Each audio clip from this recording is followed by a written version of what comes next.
Miami Beach. The smell of salt air and suntan lotion. Beautiful beaches and plenty of bikini. Want to ride? What the heck are you supposed to be? We're in Miami. I'm dressed like a vice cop. I don't think they dress like that anymore, and they certainly don't drive flashy cars. Besides, you're a fireman, not vice. But you do make a valid point. Miami's growth over the years has been sporadic. Brief periods of proliferation and troubled times brought on by hurricanes, the Great Depression. Then came the popular TV show of the 1980s. Are you going to tell me a television show changed Miami into the cool place it is today? Some people like to say that, but the truth of the matter is, the people that live here made it what it is today. But Miami Vice did bring the city to the attention of the world and brought tourists from all over, which in turn fueled the economy here and made Miami Beach the Riviera of the United States. Well, through good times and bad, Tim, one thing remains certain. Southern Florida is known for its deep sea sport fishing, from tuna to dolphin. Dolphin? The fish, not the mammal. To huge monsters like shark and marlin. In fact, today, with the help of one of our friends at Miami Beach Station 1, we're going to be preparing a meal that's centered around a fish that was caught off the shores of southern Florida. Sport fishing is a great reason to come to southern Florida, but did you know Miami Beach contains the highest percentage of Art Deco buildings in the world? Art who? It's a style of architecture. Well, Tim, you go talk to that art guy, because I think there's something fishy going on in the kitchen. I'm going to go investigate. I think there's something fishy going on with him. But stick around. There's a lot more to see right here on Feeding the Fire. Anything can happen when you step out of the kitchen and into the fire. You're watching Feeding the Fire. Wow, that's a huge fish. This is Vance Irick. He's going to be cooking this fish for us today. Did you catch this yourself? No, I didn't catch it myself. This is a wonderful piece of black grouper. We prefer to catch it fresh ourselves. It was a lot of fun to do that. But when we can't catch it ourselves, we go to our regular fishmonger. His name is Captain Jim, and he would like you to have this hat. Oh, thanks, Captain Jim. Now, this particular grouper is the black grouper. And when you prepare this, it finishes off with a nice lobster and shrimp flavor because of its main diet of crustaceans. There's several different species of grouper, like the Goliath grouper. The record Florida catch was 640 pounds. That takes a big man to pull that baby in. And all day long, too. Oh, yeah. You're fighting that. You get it up to the boat, you break the line, all that hard work for nothing. We also have some beautiful, fresh Key West pink shrimp. The shrimp found in the Florida Keys is pink. It almost looks like it's already been cooked. It's sweet, mild, and delicious. Now, you need a big fish like this to feed the 15 guys at the Firehouse, don't you? Yes, we do. So how are we going to prepare it today? Well, we're going to prepare this. I'm going to cut this up into portions of about a half a pound a man. We have about 12 pounds of fish here. We're going to make a spice and herb rub. Ooh, and pan fry it. And then like blackened? It's the same principle, but it's not going to be blackened. It'll be more medium done. It won't be crusty black. It'll just give you a nice flavor when you bite into the fish, and then you're going to taste this wonderful white grouper that's going to be very succulent. And then we're going to serve it with a Thai red curry and coconut milk sauce. Wow. And for our shrimp today, we're going to have ginger lemongrass sauté shrimp. This is going to be a great meal. This is my favorite job. It's my favorite fish, too. Well, let's chop it up. Okay. So you can see it's a nice, firm, white meat. With this, how thick it is, how long does it take to cook? It should cook pretty fast, probably about 5 minutes. People tend to overcook fish because they're scared of it, but I don't. I tend to cook my fish where just when it loses its translucency, it's done. Now, do we have to do anything to the shrimp? No, Captain Jim was good enough to have peeled them and deveined them for us. He left the tails on because he wasn't quite sure what I was going to do with them, which I appreciate he did that because the shell to me gives it an added little flavor to it. Really? Sure, because it's got a lot of protein inside the shell and a little fat, and you get more flavor from it. And it's something we can grab the shrimp with. And absolutely. All right. And it's prettier. When Jim said we were coming down to Miami Beach for some fun in the sun and some game fishing, I expected a lot more than this, and I wanted to see the Art Deco buildings. Instead, we got Hurricane Dennis. While Jimmy's cooking, I'm going to talk to the guys out of the department to figure out how bad this can really get. Stick around, you'll see a lot more on Feeding the Fire. You just can't come to Miami Beach and not have key lime pie. Vance, these are some really unique limes you have here. What are these, baby limes? No, they're not. They're a very specific lime to South Florida. They're called the key lime. And they're basically the jewel of citrus, as far as I'm concerned. They have a very unique flavor. And very strong aroma from the ones you cut up. Yeah, if you can just smell the oils coming out. The oils really permeate the air out here. Yes, they do. Yes, they do. And that's what we're going to have. Strong lime. Very strong, but they're sweet. They're not bitter. Now we're juicing them on an automatic juicer here. You need a lot of these to make some juice like that. You need a lot of them. And these are a little green, so they're not as juicy as one that would be very yellow. When they're real yellow like a lemon is when they're the ripest juiciest. And the juiciest, yes. Next, what I like to do is put some zest into my juice. It gives it a little bit more spark and it gives you a little kick. Texture, yeah, a little texture, a little kick. So I can zest that up real quick. You kind of a dessert kind of guy. I heard you liked pudding when you were a little kid. Oh, and how did you find that out? Shake a pudding? Shake a pudding. New from Royal. What a crazy way to make a snack. Shake a pudding. That was you. That was me. Shake a Pudding Kid was a product made by Jello Gelatin, and it was instant pudding. You put in a little cup, just add water, shake, shake, shake. What a crazy way to make a snack. I'll never forget it. I'll never forget What it. a crazy way to make a snack. Yeah, and now you're making a crazy dessert for us today. A great crazy dessert for you guys today, yeah. All right, wonderful. Now that we've juiced all these little guys, it's time to make the pie filling. Each pie takes 2 packages of cream cheese, softened of course, a can of condensed milk, 1/3 to 1/2 cup of lime juice, depending on how tart you want it. Blend until it is smooth and pour it into a pre-baked pie crust.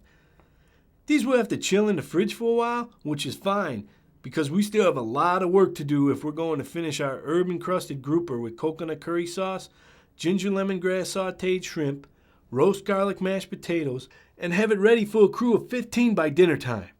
Okay, Vance, we're ready for the rub? This is it right here. Cinnamon, caraway seeds, cumin, dried rosemary, paprika, garlic powder, sea salt, fresh ground black pepper, nutmeg, thyme, oregano, and white pepper. And the secret weapon is our fresh dried chilies. The coup de grace, if you Coup de will. grace. It's kind of like a sweet, spicy flavor. Yes, the cinnamon and the nutmeg, it just really brightens your taste buds. It's really good.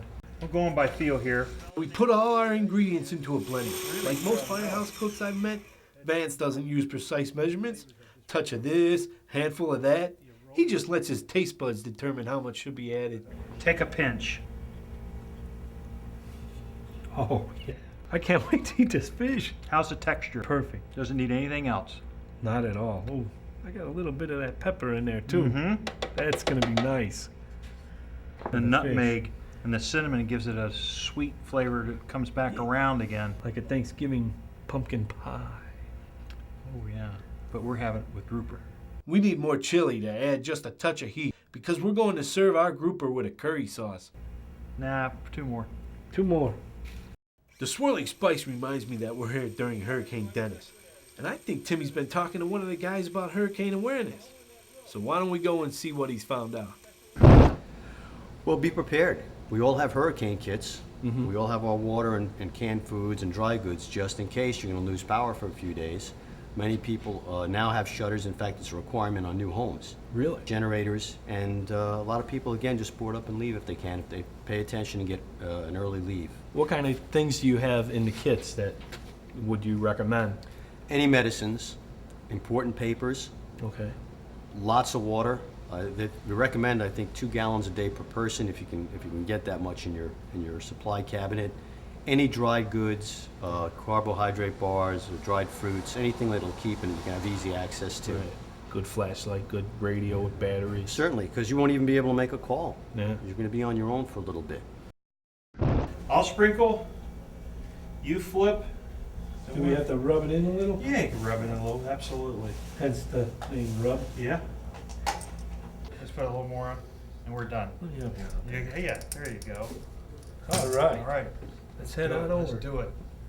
Let's do it. Let's do it. We'll do it again. You know, we're very fortunate down here to have a station cook like Vance It takes a lot of time and effort really to cook for this many guys, and he puts out a spread consistently. And around the Firehouse table, there's a lot of good stories, you know, and it's something that pulls us all together. We appreciate the efforts of a cook like Vance, you know, to put that kind of time and effort in, you know, to feed us guys, and you know, it's great.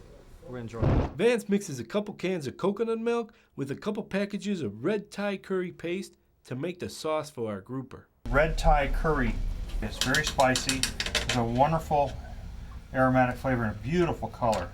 This is very different than a East Indian curry in that it doesn't have turmeric in it, and it's very sweet and it has hot chili peppers. The English are really the ones that introduced curry to the world from India, and curry turned out to be the #1 flavor in England. I can see why. It's full of flavor. Yeah, because all that English food is kind of bland. Oh yeah. Kidney and potatoes. Who wants to eat that without curry? Yeah. So that's going to break down. That's going to break down, and we're going to let it thicken up a little bit, and we're going to come back and taste it after it melts, and we'll see if we need to add a little more. Once the fish is coated with the herb rub, it is ready to go into the frying pan with a little olive oil. Check to make sure that the pan is hot enough by dropping in some salt to see if it's sizzling.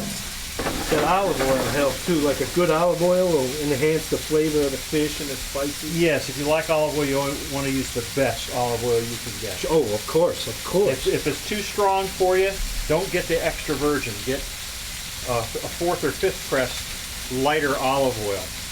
The virgin olive oil is the first press, so that's where you're getting the real rich, acidic flavor of the olive.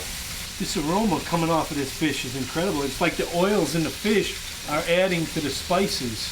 I can really start to smell that fennel coming off of this fish now. This is just going to be a real treat to my palate today. Yes, it is. This is a great way to have it.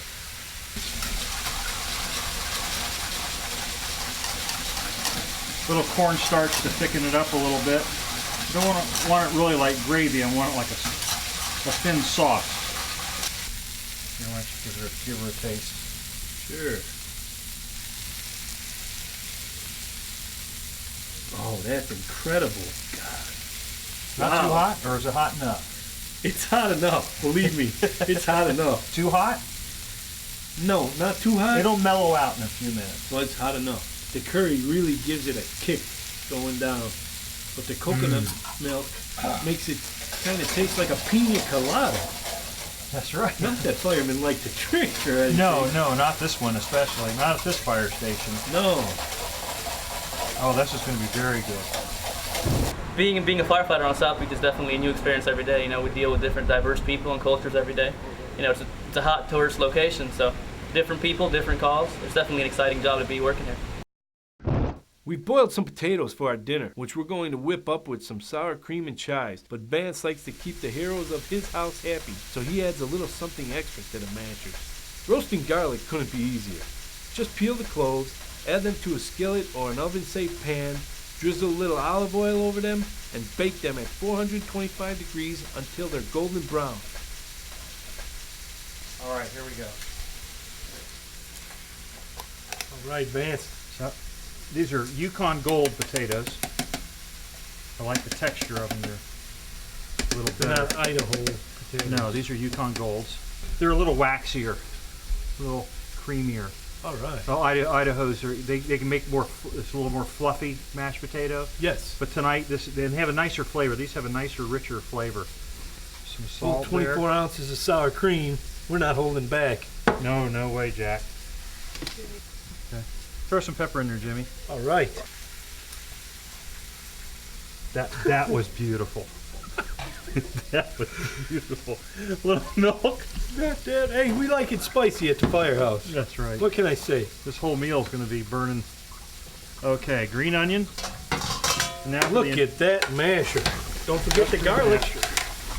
Don't forget the garlic. Garlic mashed. You hold on? I'm holding on.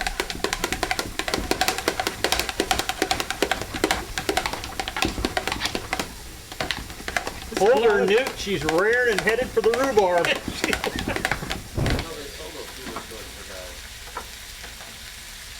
Okay, we're gonna do the shrimp now.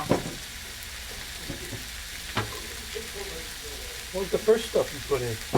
That was sesame oil. All right. And we're gonna put lemongrass and fresh ginger. Oh, excellent. Okay. Now let the pan heat up a little bit. Okay, have at it. Dump them in there. More is always better at the firehouse. Go. Pass that.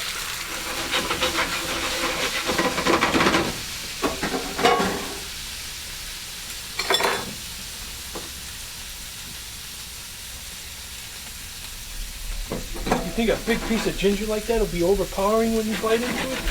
Oh yeah, this is just to flavor the shrimp.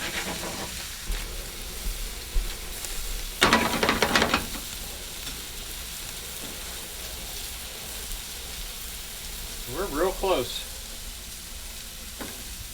Another 3 or 4 minutes.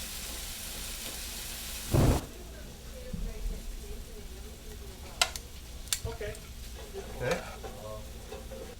Well, Lance, the guys are smelling it. They're getting hungry. They're lining up at the door, are they? Yes, they are.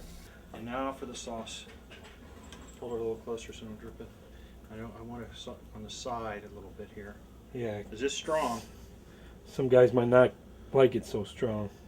Like their spicy, peppery potatoes. Yes, that's right. Manja, manja.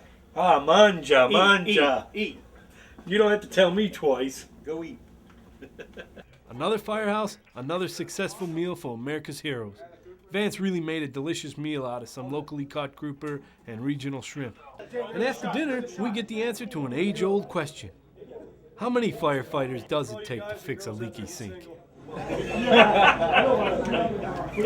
Well, Vance, thanks for that excellent meal and inviting us to the Miami Beach Fire Department. But I thought we made key lime pie. Oh, yeah. I can't wait for that.